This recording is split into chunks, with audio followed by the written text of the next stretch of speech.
Declare this word with me. I declare that I am open to receiving. I declare that I am open to receiving. I declare that I am open to receiving.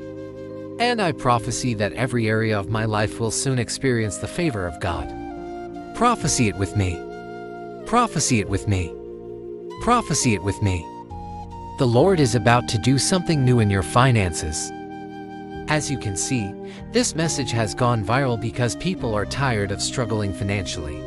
If you've been struggling financially, praise the Lord. This prayer is for you. Raise your hands if you are ready to receive what God is about to do in your life. The God who did it for Israel, He's gonna do it for you. You only need to trust Him. In the book of Exodus chapter 3, Moses met God in the form of a burning bush. And when God called Moses, He said, "Moses, Moses," called to him 3 times. He said, "Moses, Moses, Moses." That means He was calling him to attention. And then Moses replied, "Here I am." That's your answer for today. When God calls your name, respond to Him. When God calls your name, respond to Him. Verse 7, "And the Lord said, I have surely seen the affliction of my people who are in Egypt, and I have heard their cry because of their taskmasters. I know their sorrows. So I have come down to deliver them out of the hand of the Egyptians, and to bring them up out of that land into a land of their own, a land of milk and honey, for I have seen that they have become a people under oppression." Here are some facts we must understand from this passage. 1. God is interested in our situation. God knows what we go through. He knows how we feel. Psalm 55 verse 22, "Cast your burden on the Lord, and He will sustain you. He will never let the righteous be destroyed." Don't worry, God sees what you are going through. He feels compassion for you. He's not unfeeling. He's not uncaring. He has empathy for your situation. You may have been ridiculed, rejected, misunderstood. It doesn't matter. God sees you. He sees your tears. He sees your pain. Isaiah 64 verse 6, "But we are the clay and you are the potter. We all are formed by your hand. We're like clay in the hands of the potter." So don't be discouraged. The God of Abraham, Isaac, and Jacob is now about to handle your situation. 2. God has come to deliver us. In verse 8, Moses said to God, "Who am I that you would bring me to Pharaoh? Who am I that I should bring the children of Israel out of Egypt?" Look at how God answered him. Verse 10, "And God said, I will be with you, and this will be a sign to you that I have sent you. When you have brought them out of Egypt, you shall serve God at this mountain." God said to Moses, "You don't need to know everything. All you need to know is that I'm going to be with you. You don't need to know the how. Your job is simply to obey what I'm telling you to do." God wants you to know that He's going to be with you in your situation. In fact, He'll even go ahead of you, as He did for the children of Israel. 3. God has a plan for His children.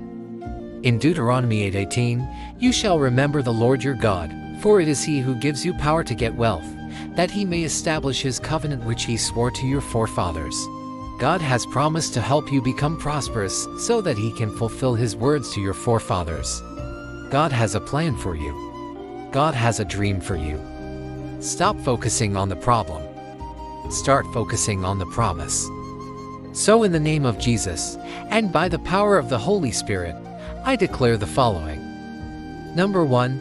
Every chain that has been holding back your promotion, break. Every chain that has been holding back your financial breakthrough, break in the name of Jesus. Joshua chapter 3 verse 4, "And it came to pass when the people stood in their places, and the priests bearing the ark of the covenant of the Lord had crossed over, that the officers cried out to the people, saying, Thus says the Lord, just as I have lifted up my hand to you, so I will lift up my hand to the ark of the Lord. If you will indeed obey the voice of the Lord and keep all of His commands, I will also do all this for you. But if you disobey the voice of the Lord and do not keep all of His commands, this will be true for you." Now, Joshua 3, verse 5, Israel obeyed and kept the Passover at Gilgal. Before they entered into the promised land, Joshua instructed the people to keep the Passover. Why? Because they were to enter into a blessing and not a curse. What's the difference? The difference is found in obedience. Are you obedient to God's word? Do you read God's word? Do you study God's word? Have you applied the principles of God's word in your life? Joshua 3 verse 15, Then the waters which were divided stood and rose up on that day and did not come up higher than Gilgal. So Israel went over on dry ground before the sun dried up. And the bottom part was sand, like mortar and clay on the edge of the river, even to this day, at the place where they crossed over on foot. When we obey God's word, things work for us and not against us. When we obey God's word, we enter into a blessing. No, 2, your miracle is on the way. After the Passover, Joshua instructed the people to prepare themselves for battle. Verse 16, And when they had finished circumcising all the people, both the circumcisers and the uncircumcised among them, all the people were ready to eat on the Sabbath day. Joshua 3, verse 16, Then Joshua said, Prepare today a Passover sacrifice for the Lord, the God of Israel, a burnt offering and a meal offering. Notice that the first thing he told them to do was to celebrate the Passover. They needed to remember that God delivered them from Egypt and that he would also deliver them into the promised land. Celebrate God's goodness in your life. Give thanks to God for what he's already done for you. When you're focused on God's goodness, you're able to walk into your promised land. I remember several years ago when I was pastoring a church, there was an earthquake in California. My wife and I decided that we were not going to allow the enemy to steal our joy. So while everyone else was talking about the earthquake, what can happen, what might happen, we played worship music in our home. We danced in our living room. We praised God. You know why? Because we realized that he still sits on the throne. Nothing can happen without his permission. If the Lord hasn't shaken your life yet, it's because he's still working in your life. You haven't graduated from his school yet. Praise the Lord. Let's pray. Father, in the name of Jesus, I thank you for your word. I declare that my miracle is on the way. I believe that you're going to honor your word in my life. I declare that you're going to change my situation because you're a good Father. I declare that I am next in line for a miracle. I declare that I am next in line for a financial breakthrough. I declare that I am next in line for a promotion at work. I declare that I am next in line for healing. I declare that I am next in line for deliverance. Whatever you need to declare it right now in the name of Jesus. And say, thank you, Father, because you have heard my prayer. In Jesus' name, Amen. Philippians chapter 4 verse 19, And my God shall supply all your need according to his riches in glory by Christ Jesus.